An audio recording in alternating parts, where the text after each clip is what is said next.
After the asphalt of the Gareth Hall Rally, the Mini Rally Challenge moved to the wet, slippery and iconic gravel in Wales for the Woodpecker stages. And it would be the perfect weekend for Kyle Wilson and Mark Broadbent. Despite setting off at 3 a.m. to get to the rally, they had no issues all day, but plenty of speed, taking the overall and R53 victory. It was almost plain sailing for Tom and Sue Hind, but intercom problems would lose them some critical time. They were close to our leaders on most of the stages, ending the day in a second place overall, and perhaps wondering what might have been. Oliver Waggett and Chris Patterson had a nice clean run with no issues to report. They were one of a number of crews doing the full rally, so would continue after service.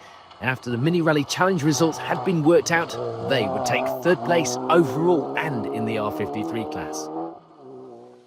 Jacob Neal had a new co-driver alongside for this event, Grace Pedley, and they were entertaining a new sponsor, Kabisa. They must have had a good boost from the drink supplier as they take a fourth place overall finish.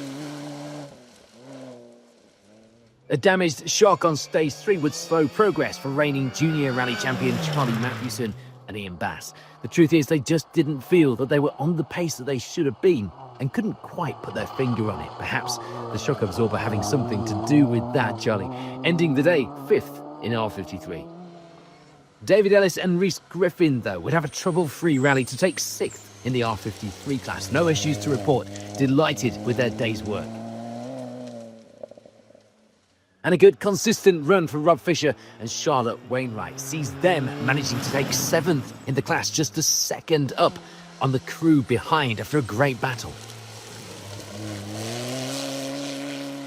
And firmly fixed in that rear view mirror, metaphorically speaking, of course, will be David Burden and Stephen Moises.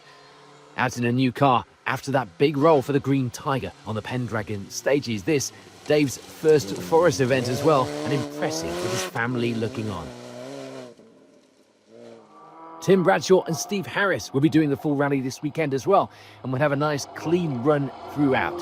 At the halfway point, when the mini results were taken into account, it will be 9th place in the R53 category for the pair. An early arrival at the final time control would set Alan Kitson and Steve Warrington back by a minute. They end the event, rounding out the top 10 in R53. And we'd lose last year's Junior Mini Rally Challenge champion Jack Birch, Lucy Gutteridge alongside. They roll out in stage 1 in dramatic fashion. They wouldn't be the only ones either. John Day and Emma Cooper doing the same, but they did at least manage to continue with a very second-hand looking car to get to the end of the mini event and round out the positions, but at least score a finish, and surely with that, spirit of the rally. So before we take a look at the R50 class, here's a reminder of the top of those R53 supercharged mini rally challenge results here on the Woodpecker stages.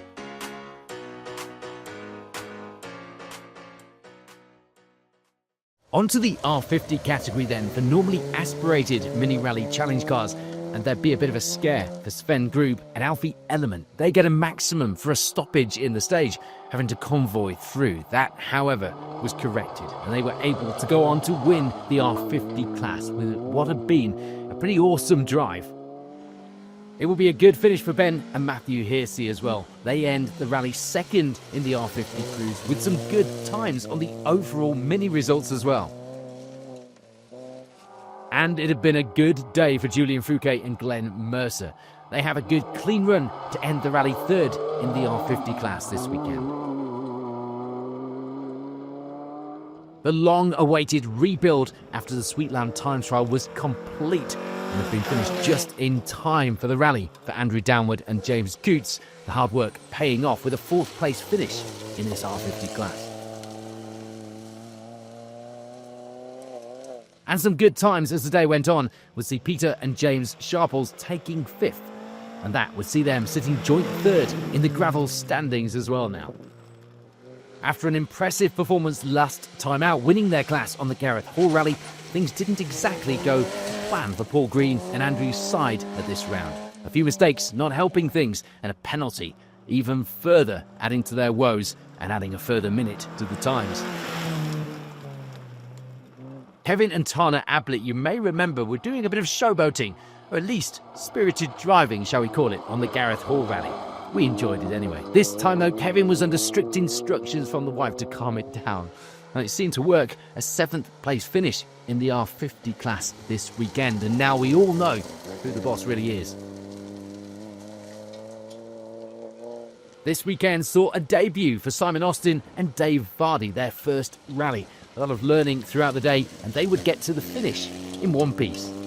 Sadly, the same couldn't be said for Chris Allen and Cahill McElhenney, who didn't even pass our cameras, nor for Catherine Bell and Henry Sunderland.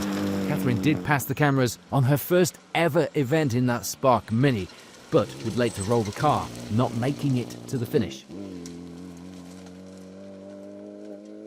Mark, Christopher and Jasmine Westcar would get as far as stage 3, unfortunately for them, ending up in a ditch that they just couldn't get out of, going no further today. They'd be joined by Florence Butler and Paul Stringer. Distracted by the crew off in the ditch, they too would get beached themselves, ending the event in that stage 3 ditch. They'd later be hit by another car as well, having a bit of work to do now before the track rod rally. So at the end of the Woodpecker stages, and in the normally aspirated R50 category, the results look like this. Next up, our Mini Rally Challenge crews head to Yorkshire for the track rod rally.